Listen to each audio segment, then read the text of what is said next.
pour parler de la sophrologie, qui est une des techniques qui permet de diminuer la peur et l'anxiété. J'ai avec moi aujourd'hui Carole Chopineau. Bonjour Carole. Bonjour Blandine, merci. Oui, merci de participer à cette capsule parce que j'ai vraiment à cœur qu'une personne qui s'intéresse à la sophrologie puisse arriver vraiment avec sa souveraineté voir un sophrologue pour savoir exactement qu'est-ce qu'elle va y chercher. Donc déjà, est-ce que tu pourrais nous expliquer à quel type de problématique s'adresse la sophrologie? D'accord. Donc la sophrologie, elle va s'adapter à beaucoup de problématiques finalement et beaucoup d'environnements différents aussi. Principalement, je veux dire en général aujourd'hui, c'est pour ce qu'on appelle l'amélioration du quotidien.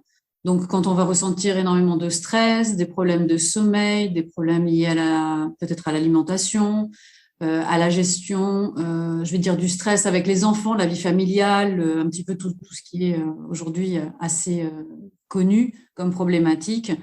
Et dans ces cas-là, on va aider aussi avec la concentration, à prendre un petit peu de distance, le lâcher prise. Voilà, ça va être dans ce contexte-là.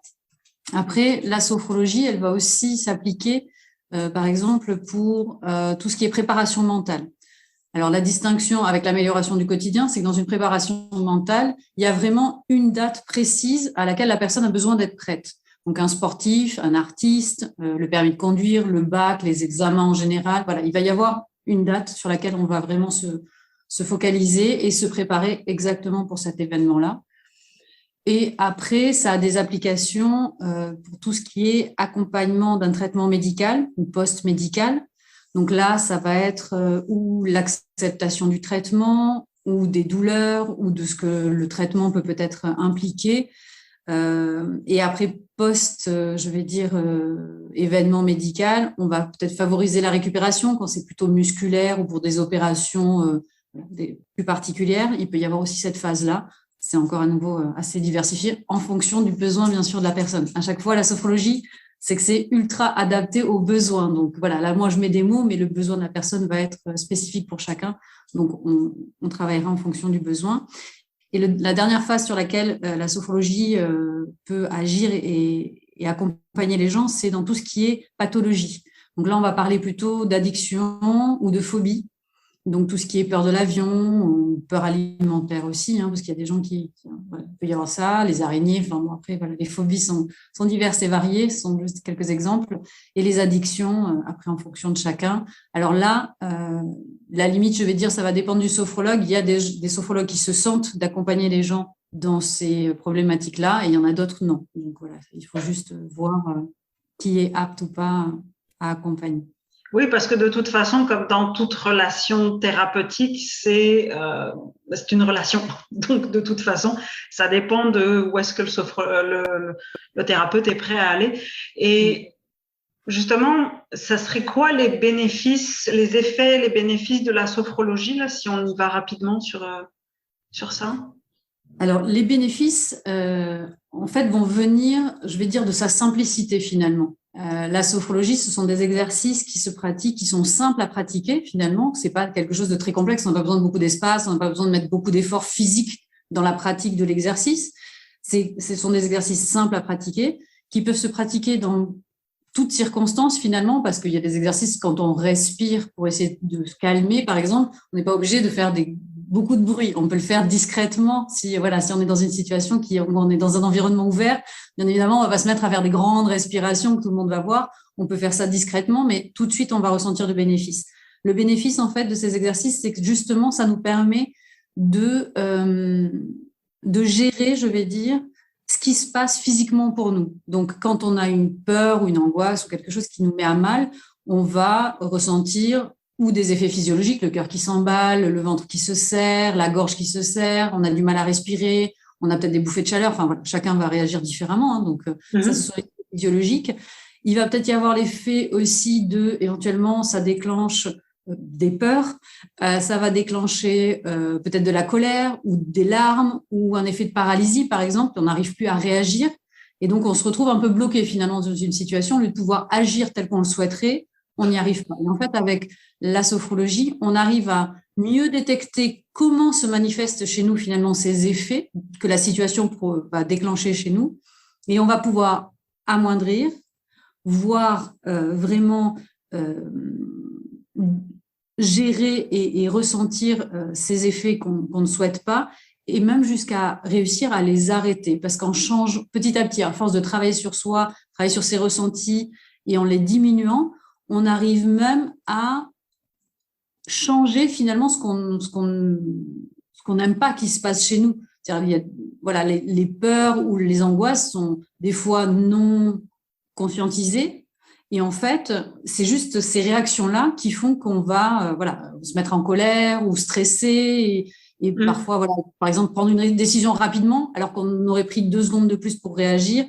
On se dit toujours, ah mince, c'est pas comme ça que j'aurais dû faire, j'aurais dû dire autrement, j'aurais pu mieux réagir, j'aurais pu être plus efficace. Enfin, j'en sais rien. Après, c'est divers, mais on peut réussir à maîtriser ça, en fait, pour réussir à vraiment être soi et pouvoir répondre tel qu'on le souhaiterait, en fait, à la situation, et non pas, je vais dire, être, alors victime, c'est peut-être un grand mot, mais en tout cas. Réaction, peut-être. Mais voilà, par la réaction qu'on a, au lieu de nous gérer la réaction qu'on va pouvoir avoir et qu'on voudrait pouvoir avoir. Oui, donc c'est la conscience de soi, finalement, que ça amène, qui fait qu'on arrive à avoir la réaction qu'on voudrait avoir. Mais ce qui m'intéresse aussi quand tu dis ça, c'est de me dire, mais toi, qu'est-ce qui se fait dans ta vie que c'est ça que tu as eu envie de transmettre? Alors, en fait, je suis quelqu'un de très empathique. J'aime toujours faire plaisir aux gens, en fait. Et du coup, je m'oubliais beaucoup.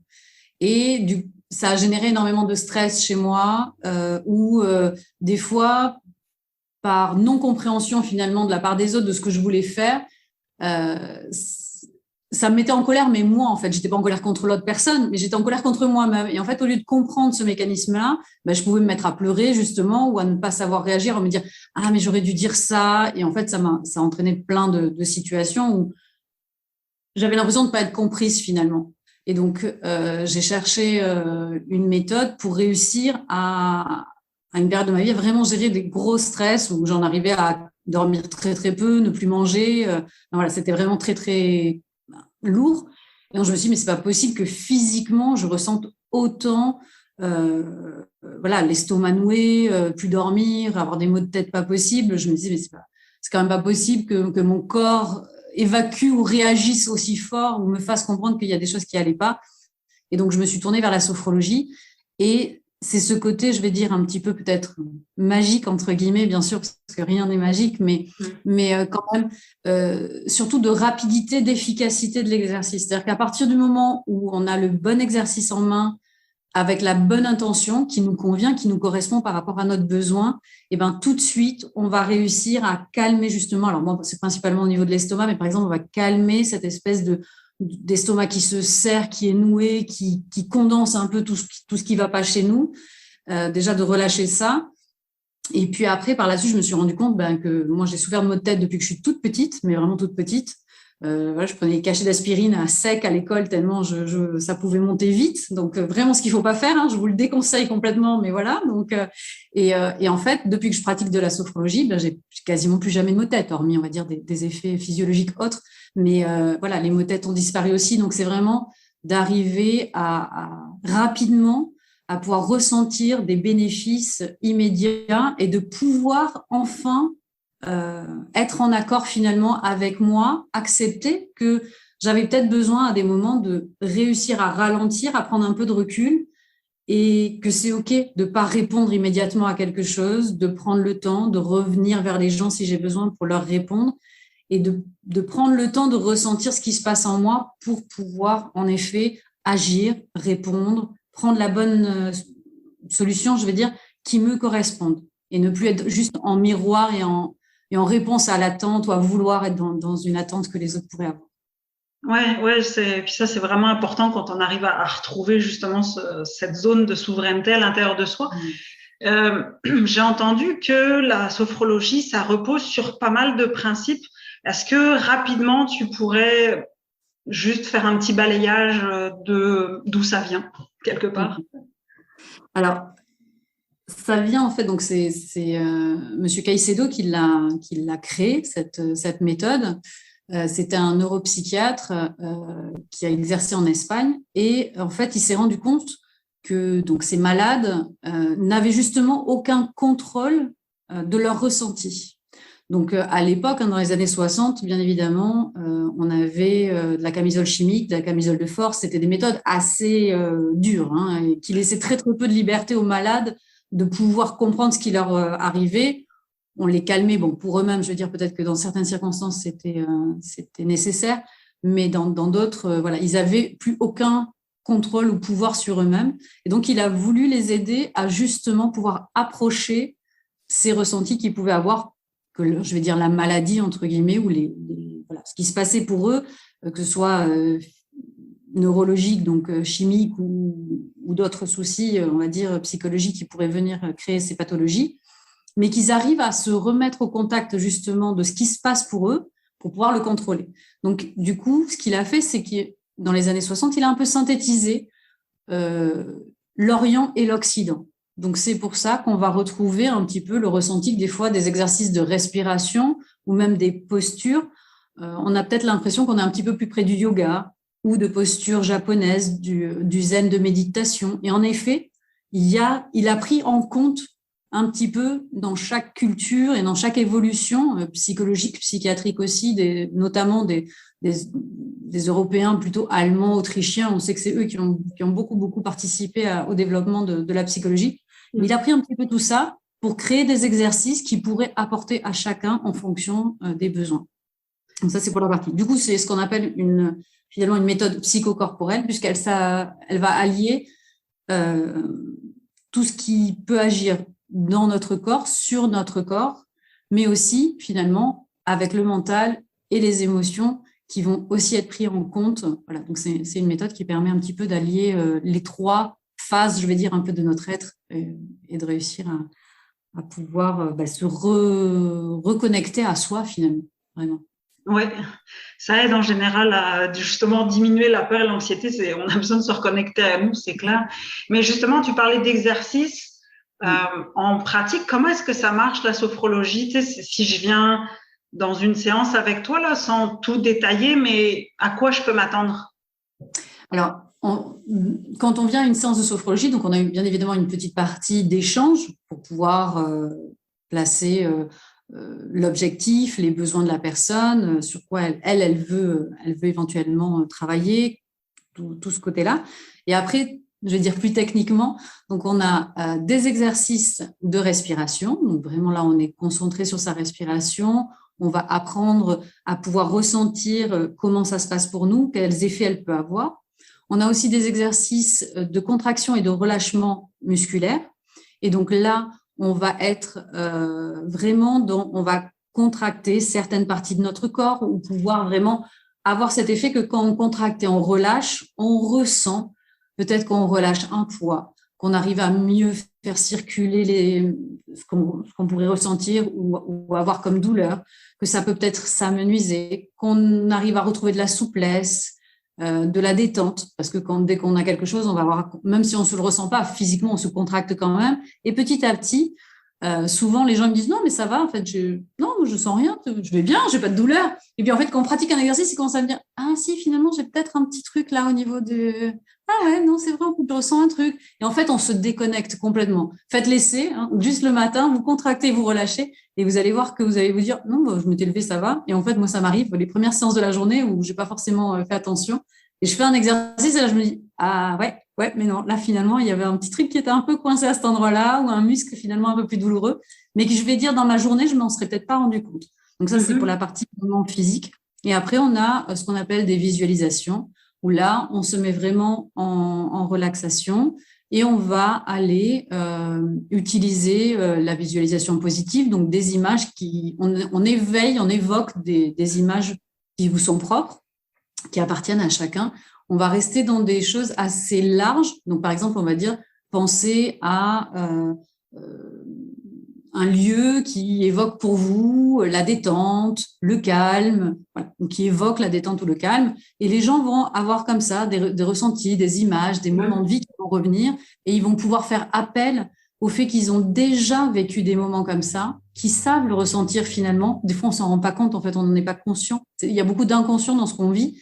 Et juste de mettre un petit peu plus de conscience dessus, de les faire ressentir et de s'apercevoir que bah si, finalement, quand je suis en vacances ou à tel moment, ou quand je suis dans telle situation, ou quand je suis dans mon canapé avec un bon bouquin ou devant un bon film, et ben là, je suis bien, je suis détendue. Ben voilà, rien que le fait de pouvoir évoquer ça à travers les visualisations et de laisser à chacun la possibilité d'aller revivre un petit peu des moments comme ça qu'on pourrait penser anodins, mais qui nous font du bien, ben ça permet de se rendre compte que si ces moments-là existent et de pouvoir réancrer, par exemple, le calme ou la détente.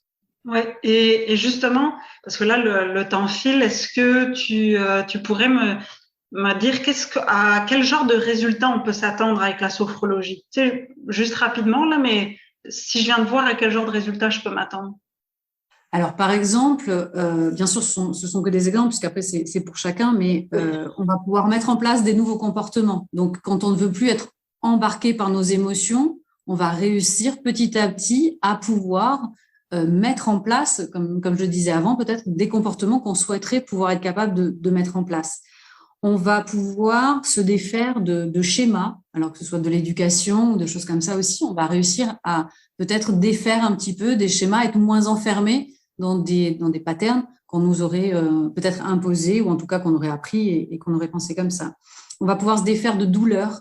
On va pouvoir réussir à être plus conscient de ce qui est bien pour nous. Et finalement, quand on est plus centré sur soi et ce qui est important pour nous, au début, on se dit, mais non, je ne vais pas oser parce que les autres, peut-être que, hein, bon, voilà, je ne vais pas aller plus loin. Mais et ben, finalement, souvent, mes clients et clientes, quand ils reviennent, ils me disent, ah ben, si, on m'a dit que finalement, ça avait changé. Alors, où on me trouve plus calme, où on me trouve, voilà, plus, je sais pas, je vais être plus calme, plus détendue, plus de prise de recul, je me mets moins en colère, je suis moins fatiguée, j'ai l'air plus positive. Enfin, voilà, ça peut être des choses comme ça. On va aussi apprendre à prendre beaucoup plus de recul, justement, sur les événements pour pouvoir être pleinement soi-même et pouvoir mettre en place ce qu'on souhaite. Et puis, ben, on va retrouver un sommeil plus profond en général, malgré tout. Même si on n'a pas de problème, on se rend compte que le sommeil est quand même peut-être plus réparateur, qu'on retrouve de l'énergie, qu'on retrouve du plaisir aussi peut-être à être avec les autres ou avec soi-même, hein, peu importe après le truc. Mais voilà, on va réussir à pleinement mettre en place, je vais dire, la vie qu'on souhaite, peu importe le cadre finalement dans lequel on vient voir le sophrologue. Mais en tout cas, de toute façon, le changement qu'on va mettre en place pour un besoin particulier, sur lequel on est venu travailler, on s'aperçoit que finalement, ça va se diffuser dans toutes les sphères de notre vie et on va réussir à retrouver un équilibre beaucoup plus facile, beaucoup plus souple, moins en résistance de tout en permanence. Oui, et puis de toute façon, on n'est pas cloisonné, donc c'est sûr que ça va diffuser dans les autres sphères de notre vie, mais ces résultats-là, j'allais dire, c'est au bout de combien de temps? C'est parce que c'est souvent la question qu'on se pose aussi. Oui.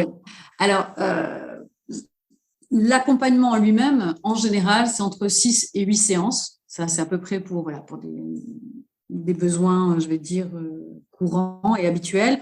Maintenant, des fois, des gens ont besoin peut-être de plus de séances, mais tout ça, c'est bien évidemment en accord avec vous et avec le sophrologue. Donc, ça, c'est à définir ensemble.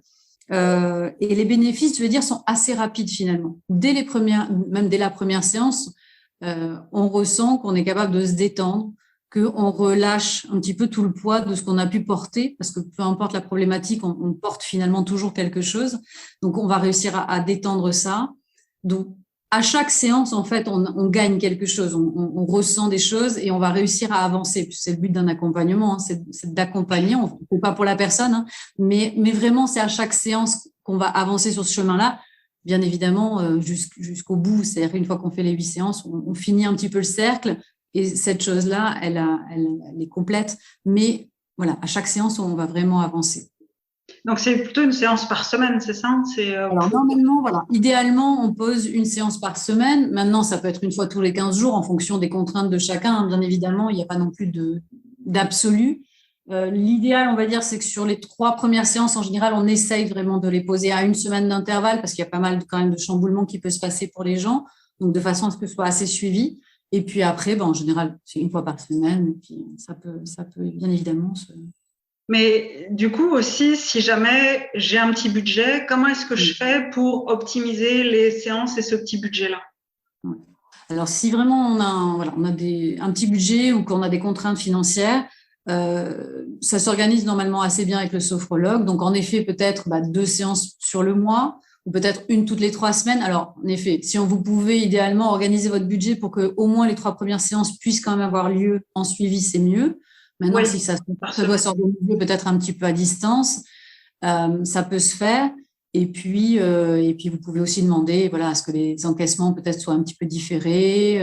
Il faut voir, il y a des fois, il y a des sophrologues qui offrent aussi des séances peut-être avec des prix spéciaux à Noël ou comme ça. Il y a peut-être des séances offertes ou des prix. Ça peut être aussi… Donc, en fait, si je te comprends bien, ça pourrait être d'essayer de mettre de côté l'argent pour les 3 premières séances pour que ce soit 3 séances à 3 semaines, 1 semaine d'intervalle, pardon. Et après, peut-être pouvoir espacer davantage pour le suivi parce qu'on peut pratiquer de toute façon entre les deux. Une fois que vous avez de toute façon déjà 1, 2 ou 3 séances, vous avez des exercices en main. Donc, je veux dire, s'il y a vraiment des choses qui viennent vous poser problème physiologiquement, du stress, des problèmes de sommeil et tout de suite, vous allez avoir des exercices pour pouvoir diminuer les effets, je vais dire, tout de suite. Donc, en effet, après, c'est plus un travail un peu plus de fond, entre guillemets, mais qui vont pouvoir s'espacer dans le temps. Et donc, ça peut s'organiser. Et sinon, bien sûr, il y a aussi la possibilité de rejoindre des séances de groupe où là, le prix est un petit peu moins onéreux, mais le travail est peut-être un petit peu moins spécifique puisqu'on est en groupe. Donc, même si la thématique est générale à tout le monde, le sophrologue ne pourra pas forcément adapter au plus juste de vos mots que à vous. Donc, c'est là où est la limite peut-être de l'accompagnement en groupe. Je vais dire juste que pour certaines personnes, ça peut ne pas être le plus efficace ou exactement ce qu'ils recherchent. Donc, ça, à voir en fonction de chacun. Il y en a qui préfèrent être en groupe, il n'y en a pas. Ça peut être aussi une autre solution. Ok. En tout cas, merci beaucoup, Carole, pour tous ces éléments concernant la sophrologie. Toi, si les gens veulent te retrouver, donc je vais mettre tes coordonnées, en fait, ton site web, etc., en description. Et ils peuvent faire des séances en visio, j'imagine, avec toi. Là, ça se fait à distance ou en présence. Ouais, les deux sont disponibles. Ça marche très bien. Bon, maintenant, on a plein l'habitude de faire ça. Donc ça fonctionne très, très bien. On peut le faire en présentiel ou en distanciel. Tout est possible. Et qu'ils n'hésitent pas. S'ils ont des questions, je serais ravie de pouvoir répondre et les aider. Merci beaucoup. Merci, Carole.